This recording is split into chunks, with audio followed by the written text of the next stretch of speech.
রাশিয়ার president Vladimir Putin বলেছেন, আজকে ঘোষণা দিয়েছেন, যদি আমেরিকা ইসরায়েলের পক্ষ ধরে নামে তা রাশিয়াও বসে থাকবে না। রাশিয়া বলেছে সেশন যুদ্ধের ইরানের পক্ষ ধরে মাঠে নামাবে, যুদ্ধ করার জন্য। আর এমনি রমজান কাদিরে ঘোষণা দিয়েছে ইরানের পক্ষ হয়ে যুদ্ধ করবে ইসরায়েলের সাথে বা আমেরিকার সাথে। দিন শেষে মুসলিমদের জয় হবে ইনশাল্লাহ। সবাই দোয়া করবেন। আর এরকম ভিডিও পেতে চ্যানেলটা ফলো দিয়ে আমার পাশে থাকবেন। আর পুতিন কাকুর ফ্যান ফলোয়ার যারা আছেন, ভিডিওটা বেশি বেশি শেয়ার করে দিবেন।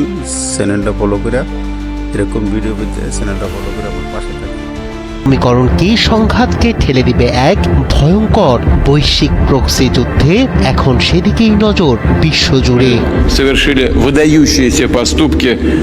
ইরানে আবারও সম্ভাব্য মার্কিন হামলার আশঙ্কার মধ্যেই রাশিয়ার চেচেন প্রজাতন্ত্রের আধা সামরিক বাহিনী জানিয়েছে, ওয়াশিংটন যদি সরাসরি আগ্রাসনে নামে তবে ইরানের পাশে দাঁড়িয়ে লড়াই করতে প্রস্তুত তারা।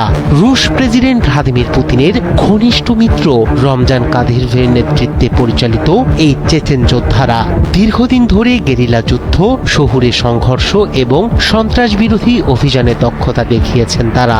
ইউক্রেন যুদ্ধ সহ বিভিন্ন সংঘাতে সক্রিয় অংশগ্রহণ তাদেরকে একটি কার্যকর যুদ্ধ শক্তি হিসেবে প্রতিষ্ঠিত করেছে।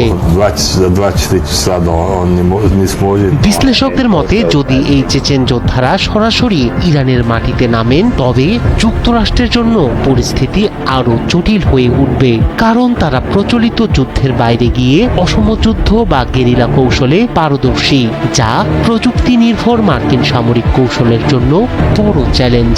বিশেষ করে শহর ভিত্তিক সংঘর্ষে তারা দ্রুত অভিযোজন ও আক্রমণ চালাতে সক্ষম, যা মার্কিন বাহিনীর ব্যয় ও ঝুঁকি উভয়ই বাড়িয়ে দিতে পারে। এখানেই ইরানের কৌশলগত সুবিধা স্পষ্ট হয়ে ওঠে।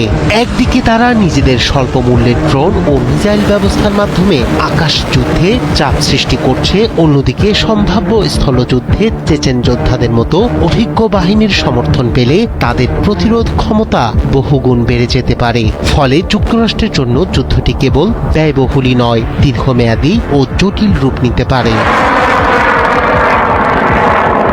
রাশিয়ার ভূমিকাও এখানে গুরুত্বপূর্ণ। যদিও মস্কো সরাসরি এই যুদ্ধে জড়িত নয়, তবে চেচেন বাহিনীর এই ঘোষণা পরোক্ষভাবে রাশিয়ার কৌশলগত অবস্থানকে স্পষ্ট করে। এটি যুক্তরাষ্ট্রের উপর চাপ তৈরি করার একটি মাধ্যম হিসেবেও দেখা হচ্ছে, যেখানে সরাসরি সংঘর্ষে না গিয়েও মিত্র শক্তির মাধ্যমে প্রভাব বিস্তার করা সম্ভব।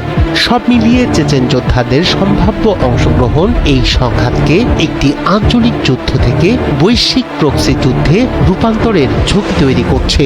এখন প্রশ্ন একটাই, ট্রাম্প প্রশাসন কি নতুন করে যুদ্ধে জড়াবে? আর যুদ্ধে গেলে সেই যুদ্ধক্ষেত্রে নতুন এই শক্তির সমীকরণ কতটা বদলে দেবে পুরো চিত্র? বিশ্ব এখন তাকিয়ে সেই উত্তরের দিকেই।